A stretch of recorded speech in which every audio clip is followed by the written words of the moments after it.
Welcome back, DIVEBOMB IndyCar Podcast. We have a very special guest on this week. Is returning to the show is Conor Daly. Now, returning to the show is very important, but maybe slightly more important is Conor return to the Indianapolis 500, which we're here to talk about. So, Conor, welcome back to the show. How have you been keeping yourself? Thank you. Yeah, good. Just obviously been at all the races and frustratingly watching along. But yeah, we've obviously got some activities finally in front of us. We're in the car in a couple of days as we record this next week. So yeah, it'll be just good to get back in it and finish up my seat fit today. And so everything's ready to go. Just gotta take photos of the car this weekend so we can show people on Monday, because that's when most people roll out their liveries, unless they're not running their race cars, but most people are. So yeah, it's a whole process. And you've had a new member to your household as well. So how is life as a dog dad treating you? Yeah, I was afraid he was going to annoy me during this time. He tried to eat my hands while I was doing my own podcast yesterday, but I found a large enough bone to give him so he could be occupied for now, thankfully. And we're within a couple of days of the Indy 500 Open test, as you say, and we're very close to the month of May, and obviously on track actually getting underway. So kind of this time of the year, what is the emotion for you guys as you kind of build up towards the greatest spectacle in racing? Well, honestly, it's kind of like a continuation of the process for us at DRR, because like they knew me from 2024, or they know me from 2024, and we knew where we struggled in 24, and then they already kind of know what I like out of the car, which is really helpful. Obviously, JHR didn't know me at all at the 500 last year, and they were still pretty new at ovals in general, but we had a car to win there too. So it's every situation is different when it comes to the 500. Everyone's got a different philosophy. Everyone thinks they've got a bunch of ammo in their weapons come the month of May, and until you actually get out there, you don't really know. You can do as much dyno work with the gearboxes, as much aero wind tunnel time as possible, but really until you get out there, I mean, we have a laundry list of things we want to try, which makes IndyCar so unique. I think people don't. The most common thing that I see as I continue to put out my own show and talk about the series is that no one really knows what we're doing. Like there's so much that we can actually do to these cars, and do to the development, and do to the aero platforms, and do to everything. And you have to continue to work on that. More information is found all the time. Chevrolet's always in the tunnel. Honda's always in the tunnel. Everyone's always trying to work on different little combinations here and there. So yeah, it's just a matter of going through that list, and the tire changes a little bit every single year. And so we got to get used to what the tire is going to be like. I've already kind of seen the information that we get from Firestone. So it's going to be a little different, even though they say it's the same, but they bring a great tire all the time. So it's just a matter of, small little bits here and there. So yeah, it's just getting through a list of things, and thankfully they know me, but we are, we are still going to be begging for every minute of track time possible. And obviously that track time starts next week at the Open test. Now, what kind of goals or focuses do you have across the course of those 2 days? Like, obviously you have a lot of testing when it comes to May, but what do you want to really kind of focus on these couple of days coming up? The test is really about eliminating the big items, like eliminate some like really large changes and some directions that you think might be good, but they might not once you put it on the car. There's a lot of simulation data that, it looks like certain things could be faster, but you don't really know until you actually put it on the car. Depends on the weather, depends on the day. So a lot of, the bigger changes, whether it's wheelbases or geometries or stuff that are very long changes, fundamental setup changes. Obviously we have Eric, who was on Sportsman's car last year when they were on the pole. So we've got that information, and we're able to kind of look at what they were running compared to what the team was running last year. And I obviously have a lot of notes from what I ran last year. So there's kind of, how do you mesh all of those things together and make it work? It's just a matter of getting through some of those test items and go from there. And then kind of just basically eliminate stuff before we get to May. Narrow your vision. And I know obviously you would rather have been kind of racing full season, but this team, you were there in 24, as you mentioned. So I guess when it became apparent to you that maybe there wouldn't be a full season option in the field, what was the process and some of the conversations that happened to kind of lead you to returning to Dreyer and Reinbold? I mean, this deal was in front of me in October of last year, right? Like it was a very, very early on. Like they wanted me back, and that was really, it was awesome. But they were kind enough to just hold off for a long time because we had countless false promises, handed out to us. And so you kind of have to believe those until they truly aren't real. And honestly, most of the stuff, like even my last potential full-time opportunity didn't really get taken away from me until the week before St. Pete. So it's one of those things that I was signed, but like they kind of knew that if there was something that was going to happen, they were prepared for that. So there was a lot that went on in the off season, but no matter what, they stayed supportive. The Dreyer team has been, Dennis and Chase and Brett, all those guys have been really just kind of understanding of my situation. Because I think they also realize that like I'm in a good spot, like driving wise. Like I feel really competitive currently. I feel better than I ever have. So they understood that it's like, all right, well, yeah, if of course, you're not just in that month of May only mindset. Like I want to be competing every weekend. And so at the end of the day, it didn't work out that way, but we have a great package. We have a great group of people. They've made some important hires, some important new employees over the off season. And when I look at what they've done, it's the stuff that you need to do to win the race. Like it's areas of development that you need to focus on to win the race. And I know we've spoken to you in the past about kind of the fact you've been a part of a lot of different environments, but I guess when you contrast a full season environment with an Indy-only team like Dreyer and Reinbold, like what are some of the differences kind of inside the team and how they operate, some of maybe differences in environment, if at all, maybe just the pros and the cons of that sort of setting? I think you have a lot of hungry mechanics and a lot of hungry engineers in there that really want to be doing more. And it's hard to be full-time. We obviously saw Prema tried to do it, did not last long, right? It takes a ton of money, more than people even think. And essentially, like right now, people are like, oh, we hope Dreyer buys Prema. It's like, well, that why would they do that? They have all the stuff that Prema has. All like the only thing that Dreyer would be interested in is charters if they can get a hold of those, because we have cars and trucks. And if you buy Prema, all you buy is cars and trucks and stuff. And so it's not really like it helps them out at all. They would be prepared, to do stuff. And I think a lot of the guys want to do more stuff. But again, you have to have the finances and the ability to do that structurally to do it correctly. But yeah, there's a lot of just eager folks in that group, and a lot of people that are really qualified to be there, and people from all over the world too. We've got guys from the rallycross team, guys from Spain, guys from the Norway or Sweden or where all the basically the cold places where they do a ton of rallying. Some really smart mechanics, really good people there, and it's a very diverse group of humans, and they're all really good at what they do. So everyone's just eager and ready to go.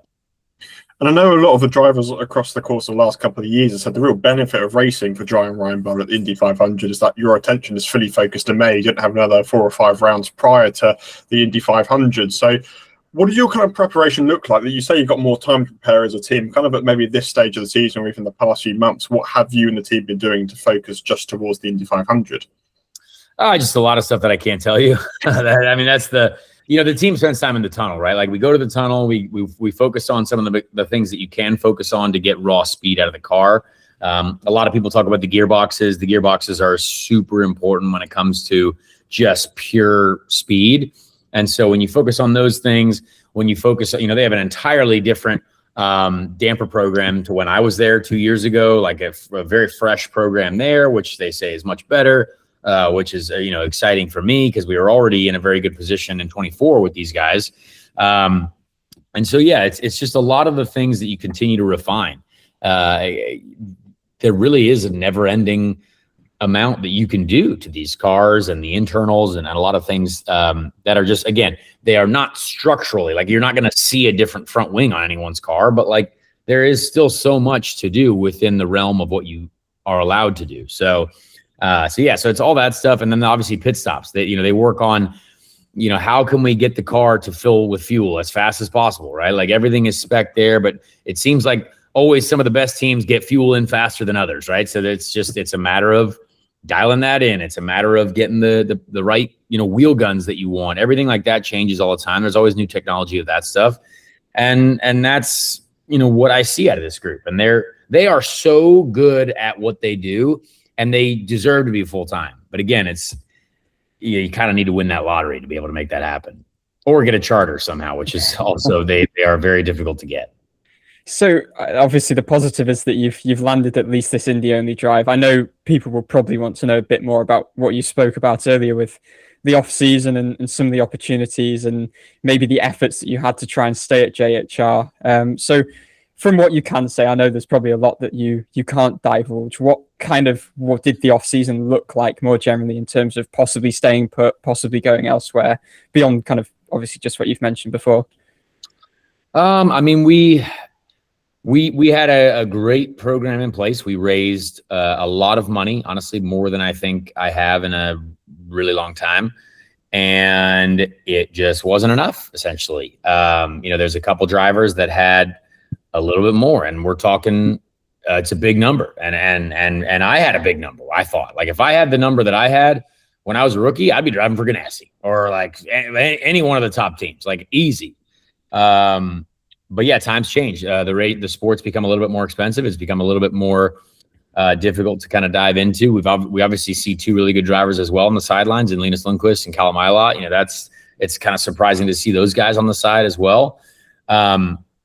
But yeah, there was just a lot of conversations that lasted a long time that just nothing really played out like we were told it was going to play out. And so it then became a situation of how do we continue to have our partners in the series like Arco, and that's why Arco was on Renus's car over the weekend, right? Like, I'm still the JHR reserve driver. They didn't really officially announce that like the Foyt team or ECR did, but it was in the release that was sent out about Arco. So, we are still affiliated with those guys. We are commercially working together with those guys.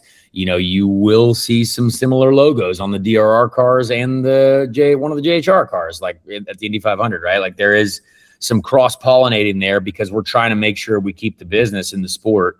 And that's like, I think I've had to really accept that, because it sucks to see someone else drive with your sponsor on the car. Like, that's like the worst thing ever. But at the end of the day, Arco has been really loyal to me, and they've been very, very supportive of what we're trying to do, which is be full-time. They want me to be full-time, hopefully in 27. And then obviously Dreyer as a team, they found Kingspan as well to be on our car, which again, I don't remember the last time a team had a partner that brought it to my car. That's like very exciting. I've been the only one who's been finding sponsors for my car over the last few years. So that was cool. And yeah, we just kind of go from here. Every weekend, if you knew the conversations that were being had, or the hope is never dead, but it's hard to know what to believe. And I was going to mention that kind of hidden away announcement that you are technically reserve driver. I know reserve driver is a strange thing. It's kind of seems to have come over increasingly from Europe. So I know you kind of mentioned it's mostly commercial. Is there kind of anything else that you are doing within that role beyond it just being that kind of commercial link? Not particularly. No. Yeah. I mean, obviously, like, there's really no use for reserve drivers in IndyCar, essentially. Like, but like, we have a sponsor, and like, we have to put it somewhere. And so if you do have this relationship that you are, they obviously carry around my seat and my helmet to every race. So, it's in there. And me being a reserve driver for them doesn't mean that I can't get in any other car in the series, right? Like, obviously that's still in play. And like, and the funny thing is even if I am reserve driver, you don't really, I mean, I would like to think that you're still the first choice, but who knows? Like, I've seen crazier things happen. I feel like in F1, we've seen reserve drivers not been put in, and it's just part of the game, right? So, it is a good affiliation for us to continue our business partnership with Arco, and the JHR folks have been helpful, but we essentially we're bringing them a good chunk of cash to to keep our partner in the sport, and to keep that relationship, as strong as we can keep it. So when you spoke to us last year, obviously ahead of that full-time season at Hyundai, some of you kind of saying that maybe this was your last chance to prove that you can race full-time. So when you reflect on the last season, kind of how do you think the season went, particularly in that context of kind of the role you wanted to be as a full-time driver and kind of proving that you maybe deserved that opportunity? Well, I think honestly, it was one of my best seasons, and it doesn't really, there's 27 cars rather than 25 this year, right? So you kind of have to look at what's going on this year, and it's if you want to do a direct comparison to Rinus VeeKay, who I think is really good. The guy's got one top 10 so far, and realistically, St. Pete, we were in the top 10 until we didn't have a new set of tires to put on. So and in two other races that, again, were going to go well for us on the road course side, we have things happen to us. So, Rinus had something happen to him in Phoenix, which, again, he was involved in an accident. He's probably going to be good there, but that car's been very good on an oval. So it's, replacing me is understandable. It's obviously happened before. But with what we have, we're the smallest team. We lost engineers over the off season before I got there. A lot of young people at the team who are very talented.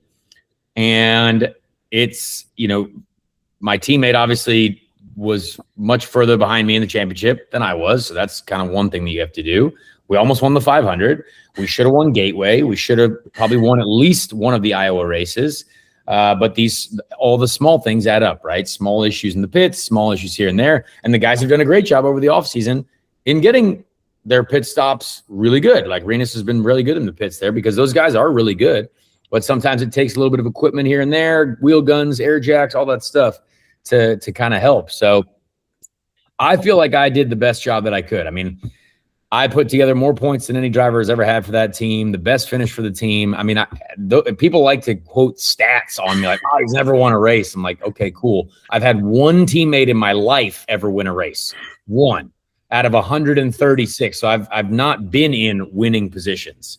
So and it's one of those things that you can't, it's not a direct comparison at all. So I'm proud of what I've been able to do with the resources that we've had. It's just a shame we didn't get to continue them because still in my entire life, I've never had 2 full seasons in the same car with the same team. So it's kind of hard to do, better when you just get shuffled out in no time. And obviously we've kind of seen you attending races still this year, doing some content for IndyCar. Just, I guess, how has that been? But then I guess on the other hand, and I remember, I think it was Jack Harvey saying something very similar, that also you're there and it's great that you're still showing your face. But on the other hand, it's quite painful seeing your peers kind of doing what you would like to be doing.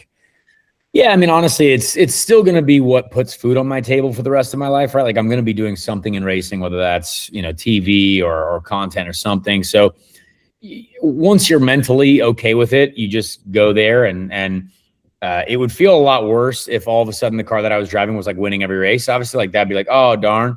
But, it's a similar situation and Rinus is a super good driver and that team has still so many smart people. But IndyCar is super hard, right? Like it's a really difficult championship to be competitive in. You see Penske struggling even, you know what I mean? Like those guys, I mean, I would have expected more podiums and more wins out of those guys so far, but it's a really difficult sport right now. So yeah, it's hard to watch, but thankful to still be working there and doing stuff for the series. Cause again, I'm a race fan at heart and I want to see the series grow, and it's grown massively this year. And I think everyone can be proud of that.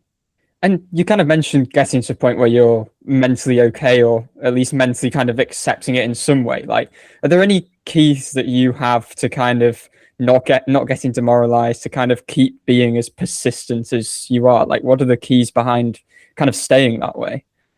I think it's the people that actually that really know what goes on. Like if like a lot of the people in the paddock or the people that I've worked with, and some of the different messages that you get and the interactions that you have in the paddock, I think a lot of that, and I think some of the respect that some of the other drivers have, as we have for each other, I think that's kind of what keeps me motivated and keeps me around. And yeah, at the end of the day, I mean, you don't get anything by just sitting and moping. You know what I mean? You got to be there, got to be ready, got to be walking around having the exact same conversation with 100 people at the same time during the weekend. When are you going to be in the car again? What are you doing? And it's like, well, yeah, it's the worst conversation to have ever, but you got to have it all the time. And it means a lot when, a ton of fans per weekend, say, hey, we can't wait till you're back in the car. And so that type of stuff kind of keeps you going, and it's really nice. You've obviously got experience of doing an Indy 500 only run. You've got experience of obviously doing a full season up to the Indy 500. So in your mind, is it important to kind of have a rhythm of racing prior to the 500, or is it something that doesn't really matter? Just kind of tell us about the difference of doing a full season campaign versus just doing an Indy 500 campaign for kind of getting yourself ready for the race. Yeah, it's tough because you definitely want to have that like race pressure situation. But I've got enough experience now. I feel like that, once it's race day, you know what's going on, and you have enough practice at Indy, thankfully, to be in about 100 different situations, right? So you're going to go out there and you're going to get in dirty air. You're going to go out there and be 3 wide with a couple people that you don't trust. Like you're gonna figure it out, and you have, thankfully, uniquely enough time to get a feel for a lot of different things. Race day is always different, no matter what. Like even if you fill the thing up with fuel and do a full tank run, no one else is on full tank, so you feel like terrible, and then all of a sudden you're at light fuel, and then you feel like a hero. And so there's all kinds of situations, and the race is almost honestly easier than practice days, I feel like sometimes, because in the race, you know that for the most part, you're all on the same tires. Like you're fighting the same battle, and you can kind of separate yourself from people much easier in the race because you do know what tire they're on. You do know how much fuel they've got. So it's just a unique event. And I think more for the crews, we even get to do hot stops next week, right? So the crew guys will get used to doing hot pit stops next week. That they'll get loose, and that'll be helpful as well. So the Indy 500 is just super unique in that way. And I know Dennis is rather awaiting his first Indy 500 win after 26 attempts, I believe it is now. You're obviously still waiting your first career IndyCar win. So what's the belief that you and the team can win the race this year, even if you do this one race this season? I mean, I think we show up with the same attitude, and that's win or nothing. You know what I mean? I think that's the only way to go about doing it. I mean, they build the cars to try to win. They have done the development and spent the money to try to win. We have the partners that are supporting us to win with Arco, Kingspan, and Chevrolet. And the track has an opinion on that. The track usually picks the winner, but yeah, I mean, we have no reason to, unless other people are doing wild stuff that we don't know about, which could happen. But I think that we have to remain confident going into it. With what's going on in the off season, we have to remain confident. I'm sure there's not all the latest tips and tricks. We have a steering wheel that's the older steering wheel, not the new Cosworth wheel, and that stuff doesn't affect performance, but it's a little bit different. And that shouldn't affect anything, but it's just the small things. If a single car entry is probably not going to spend $70,000 on 4 new steering wheels. Oh wow, if you're getting 4, it's probably $120,000. So that type of stuff is just little differences, but we should have what we need to compete. And when you kind of look back to when you started running the 500, a bit over a decade ago now, how differently do you approach May now? Like, what are the biggest things you feel like you've maybe learned and applied over time to really refine that approach with all the experience that you've amassed over the years? I think I've just gained a lot more confidence. Like, I'm going to go out there on Tuesday, and as soon as I leave the warm-up lane, I'm not going to lift the throttle off the back of the engine, off the back of the chassis. Like, it's just, that's it. Like, I know that I trust the car. I know what I want. I know as soon as I turn into turn 3, I can feel immediately what I need or what's going on. And then you just kind of go day by day. And for me, it's about not focusing on the result every day. Like, you're just you're just putting pieces of the puzzle together. One day at a time. You're going to figure out what pieces you've got. You're going to figure out the best shaped pieces to fit in the right little segments. And your goal is by race day, you have that puzzle complete and you're able to do the best job you can with it. And honestly, the results take care of themselves. Like if we have a good car, I know what I'm going to be able to do with it. And if we, strategize our way to the front, or if we qualify up front, whatever it is, however we get to the front, we know we can do it. And then you just have to stay there and eliminate mistakes. As we've seen all this year, Alex Palou and that 10 team are going to take advantage of anyone who makes mistakes. You can't make mistakes. To beat the 10 team, to beat some of the best in this sport, you cannot ever make a mistake, because they will not. That 10 team is absolutely mistake free. It must be a bit of a full circle moment for you and Jack Harvey, being 13 years since you were teammates in GP3. So how was Jack as a teammate back in 2013 compared to maybe how he is as a teammate now? I mean, we barely even knew each other back then. It's such a wild throwback, but I mean, that's when we first became friends. I mean, I kept in touch with Jack afterwards. I knew him when he was coming over to do Indy Next. I think he stayed in my parents' house for a while when he came over to the States, and know his dad really well, his mom really well. So I've always been close to Jack, and I think he's a very good driver. And I think there was a time in IndyCar where Jack was on a strong progression up the ladder, and he was signed by Rahal, big salary guy. Like it was like, all right, this happened. But again, probably a tough situation for him. I obviously had to replace him at an event, which is still kind of crazy. And again, I kind of saw what he was dealing with, and it's one of those situations that just wasn't right. But it's hard to bounce back from those situations. It really is. And I think Jack is very talented. He knows what he's doing, and he's going to be a good teammate to have at Indy. And just to end off, Conor, I know people will want to find out. So I guess looking beyond the 500 in the month of May, what kind of is your outlook on the future? What opportunities may there be outside of IndyCar, maybe including possibly Dreyer Reinbold? Just tell us a little bit about that. I think the chance of Dreyer Reinbold doing anything outside of Indy is very low. I just don't think it's reasonable to when it comes to the expenses and the equipment and stuff like that. But I don't think the 500 will be my only IndyCar race. I definitely don't think that. Can I expand on that? No. But I just don't think that's going to be the only one. I know I'm going to do other series later in the year, and we'll find out about that soon, or probably after May.